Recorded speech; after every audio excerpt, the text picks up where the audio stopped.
Hello everyone, start करते हैं topic. तो देखो आज स्टार्ट करने में थोड़ा सा चेंज करा है मैंने, क्योंकि भाई क्वेश्चन बड़ा था, तो इसलिए मैंने सबसे पहले जो आज फर्स्ट क्वेश्चन करवाना है वो बोर्ड के ऊपर मैंने पहले ही लिख दिया है। आप लोग पहले इस क्वेश्चन को नोट कर लो, वीडियो को पॉज करके, देन हम इसका सॉल्यूशन स्टार्ट करेंगे। तो सबसे पहले आप इस क्वेश्चन को नोट करो, इंपॉर्टेंट क्वेश्चन है, थोड़ा सा डिफरेंट भी है, ठीक है। आप इसे नोट कर लो, then we will solve. Okay, pause कर लो इस वीडियो को और अब इसे नोट करो। चलो अब हम क्वेश्चन स्टार्ट करते हैं।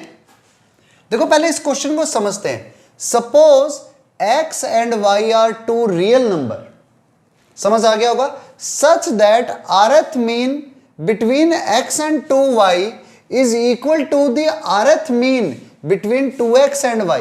मतलब x और y के बीच में, x और 2y के बीच में जो rth मीन आएगा वो, और 2x एंड y के बीच में जो rth मीन आएगा वो दोनों सेम होंगे। कब? when n arithmetic means are inserted between them in both cases, means दोनों केसेस में हमने n arithmetic mean insert करे हैं। मीन्स आप ये समझो, सॉल्यूशन पर आते हैं तो फर्स्ट केस में x एंड 2y के बीच में हमने a1 a2 and so on n arithmetic mean insert करे हैं। तो अगर आपने n अरिथमेटिक मीन इंसर्ट करे हैं तो सबसे पहले कॉमन डिफरेंस की जब मैं बात करूंगा तो d, इस वाले केस के लिए d हो जाएगा 2yb minus a upon n plus 1। ये कॉमन डिफरेंस आ गया। अब इसका अर्थ मीन ar होता है x plus r into d. ar हो जाएगा x plus r into d, क्योंकि फर्स्ट टर्म x है तो आप इसको लिख सकते हो x plus r into 2y minus x upon n plus 1। आप n प्लस 1 को एलसीएम ले लो तो it can be written as x into n plus 1, ये डायरेक्ट लिख दूं, nx plus x plus 2ry minus rx upon n plus 1। ये rth arithmetic mean है। So ar is equal to nx x rx, x को common ले लो, so n plus 1 minus r into x plus 2ry upon n plus 1। ये इस वाले case में जब x और 2y के बीच में n अरिथमेटिक मीन डाले हैं, ये उस केस में आंसर है। नाउ जब same condition 2x and y के बीच में डालेंगे तो इस बार मैंने ले लिया x एंड y के बीच में, सॉरी 2x एंड y के बीच में इस बार हमने n अरिथमेटिक मीन्स डाले, तो उनके लिए मैं लिख दूंगा b1 b2 b3 and so on bn। तो यहां पर कॉमन डिफरेंस जो आएगा इसका वो हो जाएगा y minus 2x upon n plus 1। It will not change, ये तो वही रहने वाला है। तो y minus 2x upon n plus 1। तो आपके पास इसका अर्थ मीन कौन सा आएगा? br is equal to 2x plus r into d, means 2x plus r into y minus 2x upon n plus 1। फिर से n प्लस 1 को एलसीएम लिया और x वालों को पास में लिख देता हूं और कॉमन ले लेता हूं। तो देखो जैसे इसमें किया था तो x के मल्टीप्लाई में क्या आ रहा है? 2 into n plus 1 minus 2r मतलब r और plus r into y plus r y या वाई आर, कुछ भी लिख दो। ये हमारे पास में इसका अर्थ मीन आ गया और ये हमारे पास इसका अर्थ मीन आ चुका है। तो हमने दोनों के अर्थ मीन फाइंड कर लिए। अब हमें ये और कहा है such that rth mean between x and 2y is equal to the rth mean between 2x plus y। तो अकॉर्डिंग टू क्वेश्चन हमें दिया हुआ है इसका ar और इसका br इक्वल है, क्योंकि दोनों के अर्थ मीन सेम दिए हुए, तो आप दोनों को इक्वल रख दो। अब ये तो मैं पूरा मेथड बता रहा हूं, पेपर में इतना लंबा अकॉर्डिंग टू क्वेश्चन और लिखने मत बैठ जाना, सिर्फ दिमाग लगाना और क्वेश्चन सॉल्व कर देना। ए आर और बी आर इक्वल रखा, तो उससे क्या आया, n+1 minus r into x plus 2RY equal to, upon में इधर भी n+1 है इधर भी n+1 है, डायरेक्ट कैंसिल कर दूं, equal to 2 into n+1 minus r into एक x और आएगा इधर x प्लस RY। देखो अब हमें वैल्यू किसकी निकालनी है, n+1 upon r minus y by x, n+1 upon r, n+1 upon r minus y upon x. तो एक बार यूं करता हूं, y और x वालों को अलग कर देते हैं और y बाई एक्स की, ताकि टर्म में आंसर आ सके। तो x वालों को सेम साइड ले जाओ, विदाउट x वालों को एक तरफ, तो इसको इधर ले गया, तो क्या आया, n+1 minus r into x into 2, और ये सेम है, उधर जाते ही माइनस होते क्या बन गया, n+1 minus r into x, ये वैल्यू इस तरफ जाकर के सब्ट्रैक्ट हुई, ये इधर आकर के सब्ट्रैक्ट हुई, is equal to r into y. Now x y by x चाहिए, तो इस x को अपॉन में ले जाओ और इधर r को अपॉन में ले जाओ, तो क्या वैल्यू आई, y upon x,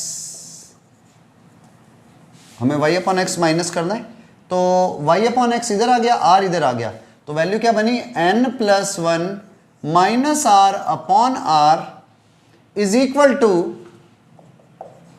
y upon x. r को अलग करो क्योंकि n+1 बाई आर चाहिए, और इसके नीचे r को अलग करते ही 1 equal to y by x.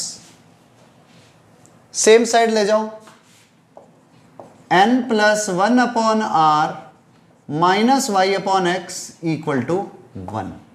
So 1 is the answer. अच्छा क्वेश्चन है, ठीक है, मुश्किल तो नहीं है, सिंपल क्वेश्चन है, लेकिन कई बार डाउट में आ जाता है, तो इसलिए ये क्वेश्चन करवा दिया, ठीक है। Now write down.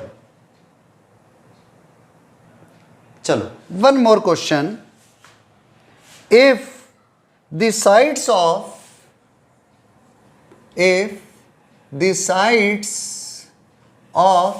a right angle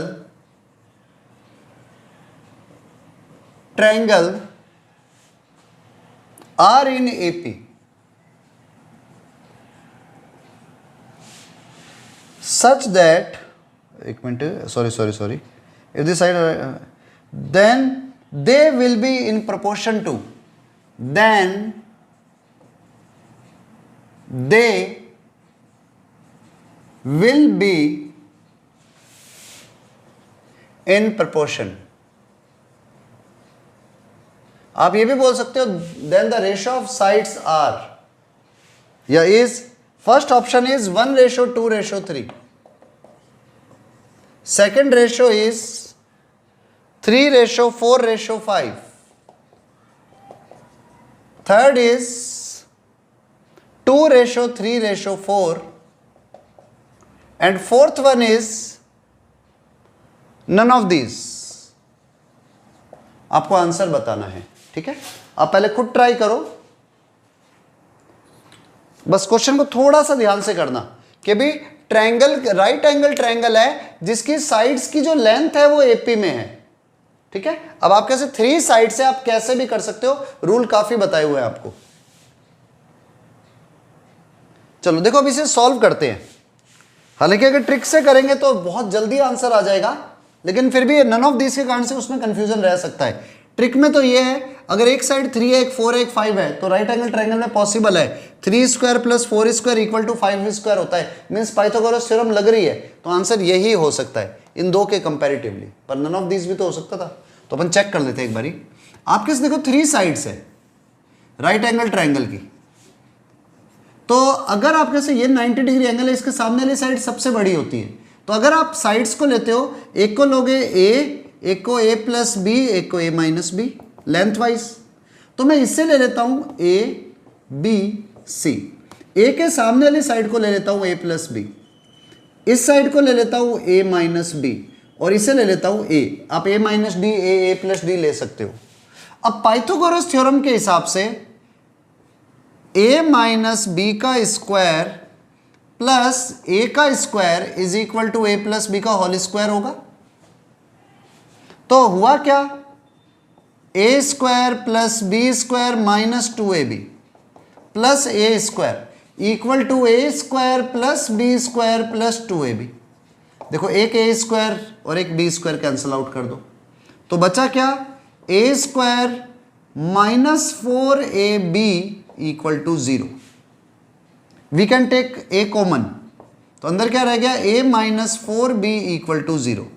तो या तो a 0 होगा या फिर a हो जाएगा 4b के इक्वल। अब अगर a 0 हो गया, a इक्वल टू 0 हो गया, तो आपके पास में ट्रायंगल बनेगा ही नहीं, तो ये चीज तो पॉसिबल है ही नहीं, तो ये तो पॉसिबल ही नहीं है। इसका मतलब a को क्या होना पड़ा, 4b। तो अब देखो फर्स्ट साइड AC, AC आ गई, फर्स्ट नहीं, सबसे छोटी साइड कौन सी है, AB है a minus b means 4b minus b. फिर AC के बाद में AB के बाद में AC second number, it is equal to a का मतलब 4b, and then last third one is a plus b यानी कि BC, it is equal to a plus b means 4b plus b. Directly लिख देते एक बारी 4b plus B, तो ये आया 3b, ये आया 4b, this one is 5b, b cancel क्योंकि b 0 हो नहीं सकता, सो रेशो इज 3:4:5। तो आपके पास जो साइड्स है उनका रेशो 3:4:5 होगा। देखो रूल यही लगाया मैंने, आपको पहले भी बताया था, जब भी कभी 3 नंबर्स आर इन एपी या 4 नंबर आर इन एपी, तो मैंने सपोजिशन ऑफ टर्म नाम से टॉपिक करवाया था, उस टॉपिक को यूज लिया। हमने ये 3 साइड्स ले ली, सबसे स्मॉलेस्ट साइड ये, सेकंड नंबर वाली ये, और सबसे बड़ी साइड इज हाइपोटेनियस, और पाइथागोरस थ्योरम अप्लाई कर दी, then solved. Okay, right down. चलो new heading, it is properties of AP, properties of AP, arithmetic progression की प्रॉपर्टीज। वन बाय वन आप समझते चलना, ठीक है, एक एक करके प्रूफ करते चलेंगे, प्रूफ नहीं करेंगे, समझते चलेंगे। जैसे फर्स्ट है, if number 1, if in each term of AP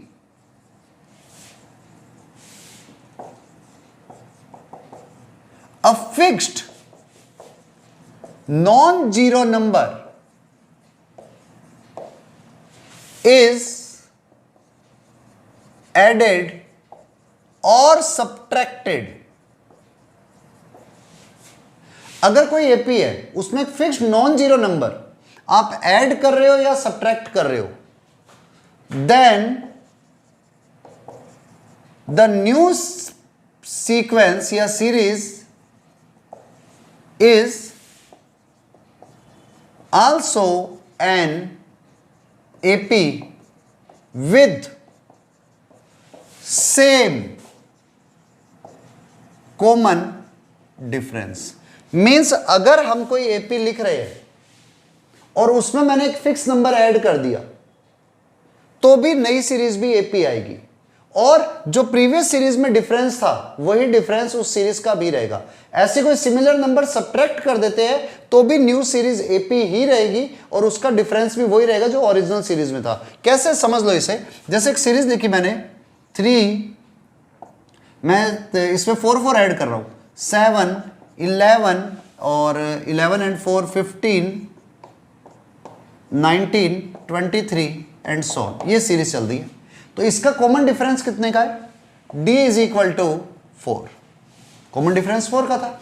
अब हमने हर टर्म में एक फिक्स नंबर ऐड कर दिया 2, तो जैसे ही सब में 2 ऐड किया, 3 + 2 5, 7 and 2 9, 11 + 2 13, 15 and 2 17, 19 and 2 21 and 23 and 2 25 and so on। तो आप ये देखो 5, 9, 13, 17, 21, 25 ये भी तो एपी में है, जिसका कॉमन डिफरेंस क्या है 4। मींस फिक्स नंबर ऐड किया तो सीरीज में कोई चेंज नहीं आया। ऐसे ही अगर मैं फिक्स नंबर सब्ट्रैक्ट कर देता, मान लो हमने डिसाइड किया सर सब में 3 ही सब्ट्रैक्ट कर देते हैं, तो कर दो। 3 में से 3 माइनस हुआ 0, 7 में से 3 माइनस हुआ 4, 11 में से 3 माइनस हुआ 8, 15 में से 3 माइनस हुआ 12, 16 एंड 20 एंड सो। तो ये भी एपी है जिसका कॉमन डिफरेंस 4 ही है। तो देखो फिक्स नंबर पूरी सीरीज में ऐड करने से एपी में कोई एपी ही रहेगी और डिफरेंस में भी कोई चेंज नहीं होता। मींस अगर original series A1, A2, A3 and so on AN and so on थी, जिसका डिफरेंस था D, तो अगर आप उसमें कॉमन नंबर ऐड करते हो A2 plus lambda, A3 plus lambda and so on AN plus lambda and so on, तो भी एपी रहेगी, जिसका डिफरेंस कितना होने वाला है D। Means series will not change, number बदल सकते हैं लेकिन रहेगी AP he. Same result for minus also, ये भी एपी ही रहने वाली है। ओके, पहले नोट कर लो इस रूल नंबर 1 को। देखो रूल नंबर 2, प्रॉपर्टी नंबर 2, इस पर क्या है, if in each term of an AP a fixed non zero number is, पहले था डिवाइड एडेड और सब्ट्रैक्टेड, इस बार एडेड एंड सब्ट्रैक्टेड हटा दो, इसकी जगह पर आप लिखोगे a non zero number is multiplied और divide, then the new series is also an AP. तो जो नई सीरीज बनेगी वो भी एपी ही बनेगी with is also an AP whose common difference is, जिसका common difference is also obtained by multiply और डिवाइड विथ प्रीवियस वन, या with original divide, ORIGIONAL, original common difference. Means जो पहले वाला कॉमन डिफरेंस था उस वाले डिफरेंस को आप एक फिक्स नंबर से डिवाइड कर दो। मींस ये है कि अगर आपके पास में ओरिजिनल एपी जो है वो है A1, A2, A3 and so on AN, जिसका डिफरेंस है D, तो अगर आपने इन सबको एक फिक्स नंबर K से मल्टीप्लाई कर दिया तो जो नई सीरीज है ये भी AP रहेगी और इसका कॉमन डिफरेंस क्या हो जाएगा, पिछले वाले डिफरेंस में K की मल्टीप्लाई कर दो। और ऐसे अगर आपने फिक्स नंबर से डिवाइड करा है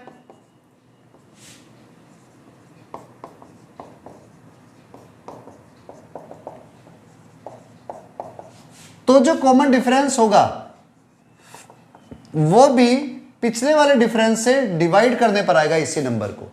इसको एग्जांपल के थ्रू समझ लो, यहां लिख देते हैं।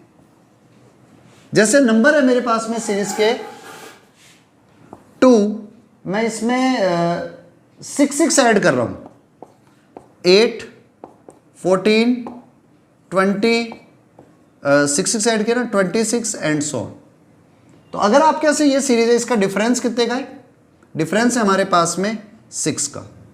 मैंने इस सीरीज में हर नंबर को 2 से मल्टीप्लाई कर दिया, तो 2 2 जा 4, 8 2 जा 16, 14 2 जा 28, 20 2 जा 40, 26 2 जा 52 एंड सो ऑन। तो देखो जो न्यू सीरीज है उसका डिफरेंस 12 का डिफरेंस है, जो इसमें 2 की मल्टीप्लाई करने पर आएगा। तो डिफरेंस कितना हो गया 12, 2 से मल्टीप्लाई किया तो सीरीज के डिफरेंस में भी 2 मल्टीप्लाई हो गया। अगर आप इन सबको एक फिक्स नंबर से डिवाइड कर देते, मान लो 2 से डिवाइड कर देते, तो जो नया डिफरेंस आता वो 3 हो जाता। तो मेन बेसिक लॉजिक ये है कि अगर आपकी सीरीज के हर नंबर में आप एक कांस्टेंट ऐड कर रहे हो तो भी एपी बन रही है, कांस्टेंट सब्ट्रैक्ट कर रहे हो तो भी एपी बन रही है, कांस्टेंट डिवाइड कर रहे हो तो भी एपी बन रही है, कांस्टेंट मल्टीप्लाई कर रहे हो तो भी एपी बन रही है, बनेगी एपी। ठीक है, नोट कर लो इसे। चलो next, rule number 3, in an AP, कोई भी एपी हो, the sum of term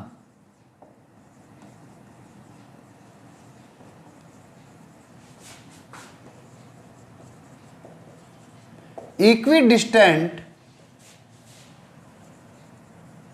from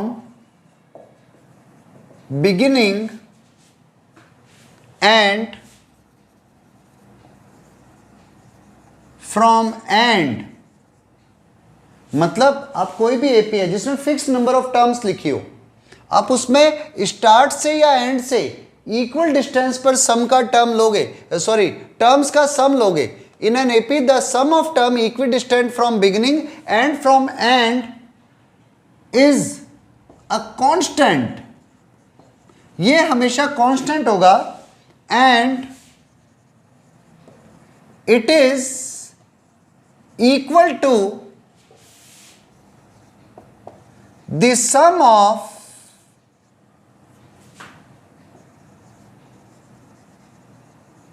first and last term. यानी कि आपके पास अगर कोई भी एपी है, जैसे A1 A2 A3 and so on, AN -1 AN-2 and so on, आप बैक चलते जा रहे हो। तो अगर मैं इसमें फर्स्ट टर्म मींस फर्स्ट और लास्ट टर्म का सम आपने निकाल लिया, अब मैं कहूं सेकंड टर्म और सेकंड लास्ट टर्म का सम करो, तो ये हमेशा फर्स्ट और लास्ट के सम के इक्वल ही आएगा। Means A1 plus AN, A2 plus AN-2, sorry A2 and AN-1 means इसका और इसका सम, सेकंड और सेकंड लास्ट का सम, थर्ड एंड थर्ड लास्ट का सम A3 plus AN-2, fourth and fourth last का सम एंड सो ऑन, हमेशा इक्वल होंगे। मींस आप स्टार्टिंग से जाओ या लास्ट से जाओ, इक्वल डिस्टेंस पर जो टर्म्स आएंगी उनका सम हमेशा फिक्स होगा और वो कांस्टेंट होगा। और किसके इक्वल होगा?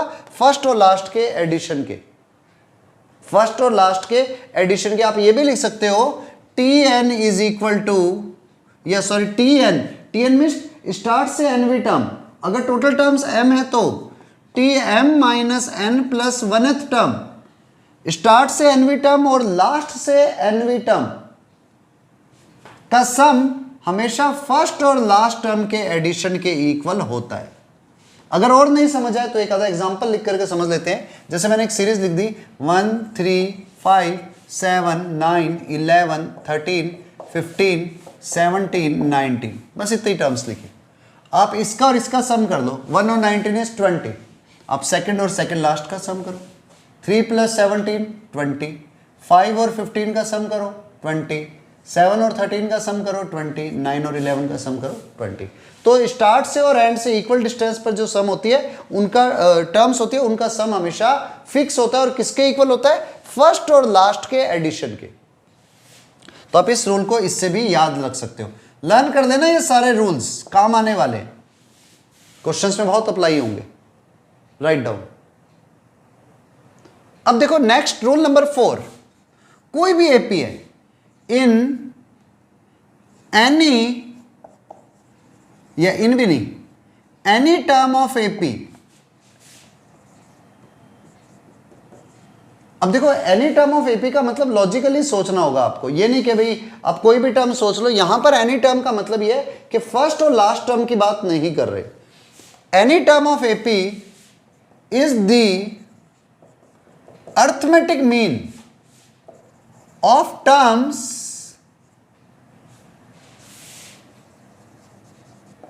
equidistant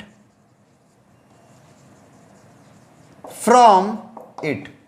any term of AP is the arithmetic mean of the terms equidistant from it.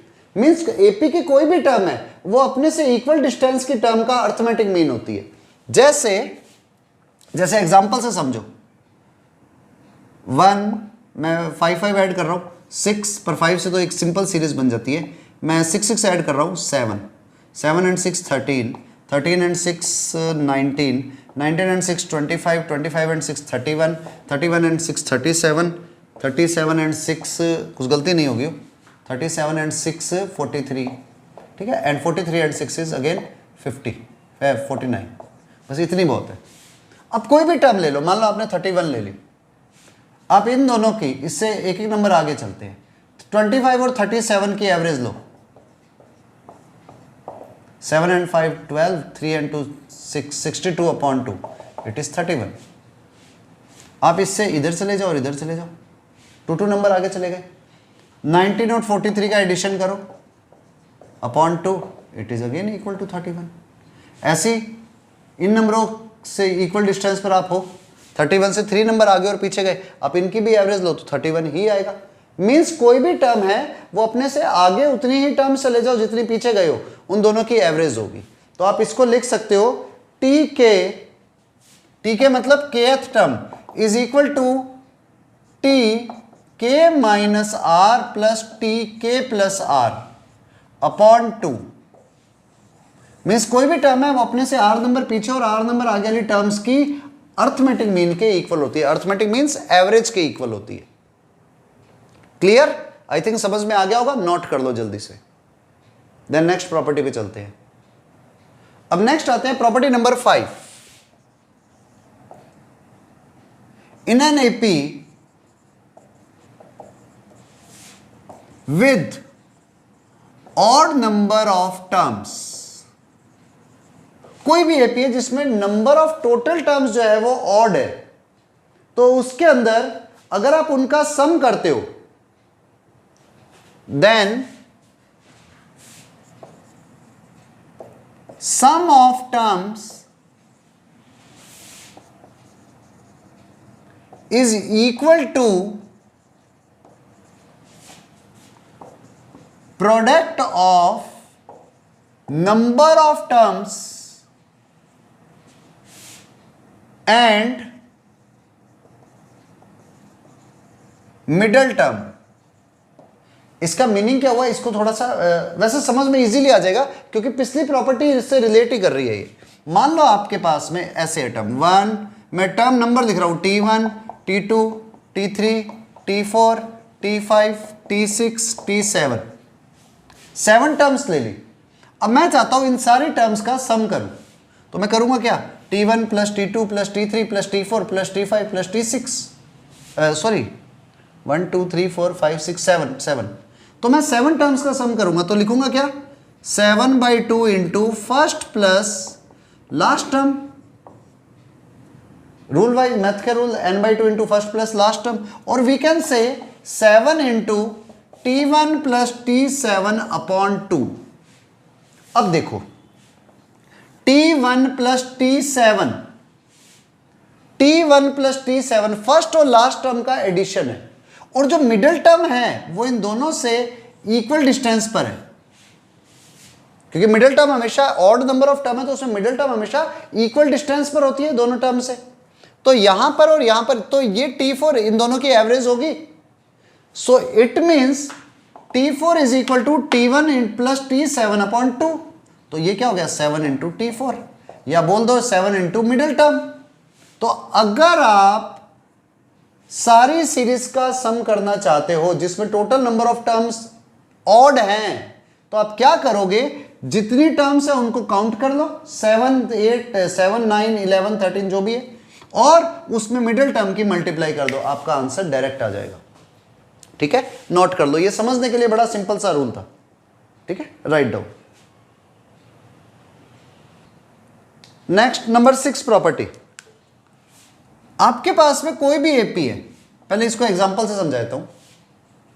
4 3 3 के गैप से ले रहा हूं, 7 10 13 16 19 22 22 के आर में 25, 28, आगे 28 के आर में एक और नंबर ले लेते हैं 31, बस इतनी बहुत है एक बारी।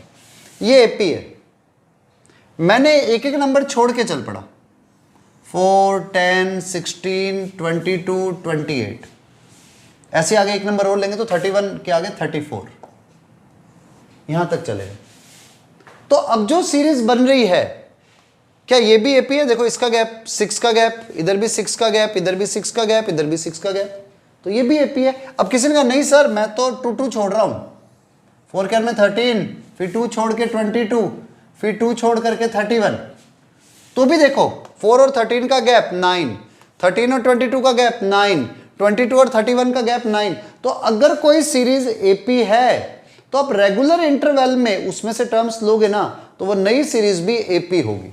तो we can write the terms are selected, the terms are selected in regular interval, or we can say in regular interval from an AP, in regular interval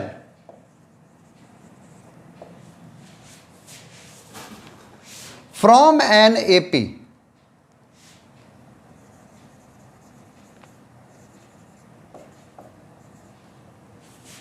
then selected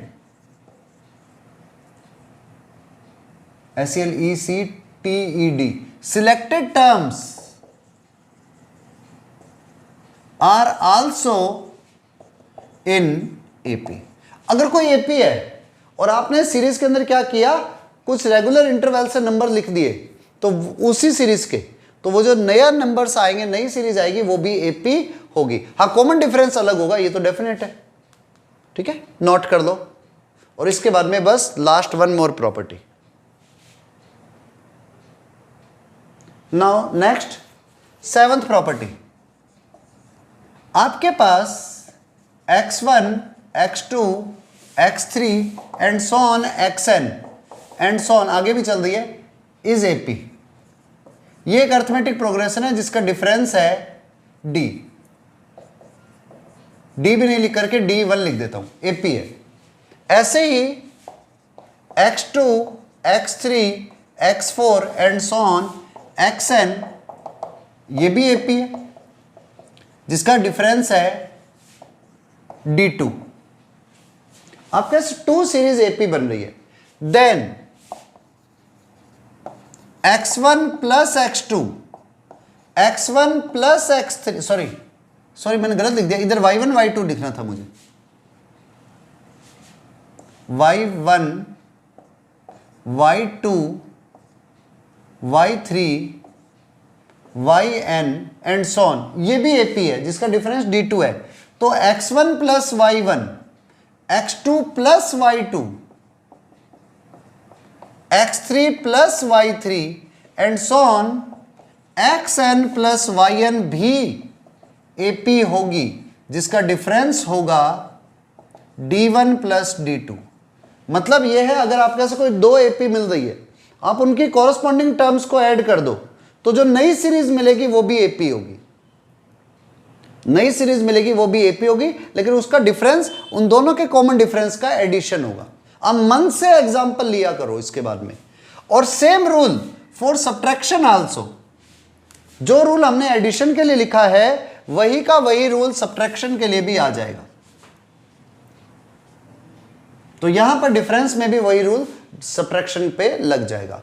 means आप कोई भी 2 सीरीज लिख रहे हो, मान लो एक series लिख दी AP 1, 4, 7, 10, 3 के गैप से ले रहा हूं, और 13 फिर 16, इतनी ली टर्म्स। एक और सीरीज ले ली, इस बार हमने वो जो सीरीज ली है वो 2 के गैप से ले ली, 2, 4, 6, 8, 10, 12 एंड सो ऑन। ये भी एपी, ये भी एपी। इसका डिफरेंस था 3, इसका डिफरेंस था 2। ऐड करो, 1 + 2 3, ये ऐड किया इन दोनों को, 4 + 4 8, 7 and 6 13, 8 and 10 18, 13 and 10 23, 16 and 12 28 and so on. तो देखो ये भी एपी आ रही है 5 5 के गैप से। इसका डिफरेंस कितना हो गया, इन दोनों का एडिशन किया है मैंने, 3 + 2 5। और ऐसे ही आप सब्ट्रैक्ट कर देना, तो 1 - 2 -1 4 - 4 0 7 - 6 1 10 - 8 2 and so on, 13 - 10 3 and so on. तो जो न्यू सीरीज आएगी वो भी एपी आएगी जिसका डिफरेंस होगा 3 - 2 1 का। तो रूल ये कहता है अगर आप 2 एपी है उनकी कॉरस्पॉन्डिंग टर्म्स को ऐड करोगे तो नई सीरीज भी एपी होगी, कॉरस्पॉन्डिंग टर्म को सब्ट्रैक्ट करोगे तो न्यू सीरीज भी एपी होगी। अब सुन लो, कई लोग इससे एक नए आइडिया लगा लेते हैं कि 2 एपी चल रही है तो उनकी कॉरस्पॉन्डिंग टर्म्स को मल्टीप्लाई कर दो वो भी एपी आएगी। नो। कॉरस्पॉन्डिंग टर्म को डिवाइड कर दो वो भी एपी आएगी। नो। एक हमने रूल लिखा था ना कि A1 A2 A3 and so on, उसमें कांस्टेंट मल्टीप्लाई करते हैं तो एपी बनती है। तो ये मत समझ लेना कि उनकी स्क्वायर कर देंगे तो भी एपी बन जाएगी या उसका क्यूब कर देंगे तो भी एपी बन जाएगी, ऐसा कोई रूल नहीं होता। जो हमने 7 रूल लिखे हैं बेसिकली इन्हीं रूल्स को ही आप स्टैंडर्ड रूल लेकर के चलना, इसके अलावा कोई मन से रूल मत बना देना, ठीक है। Write down.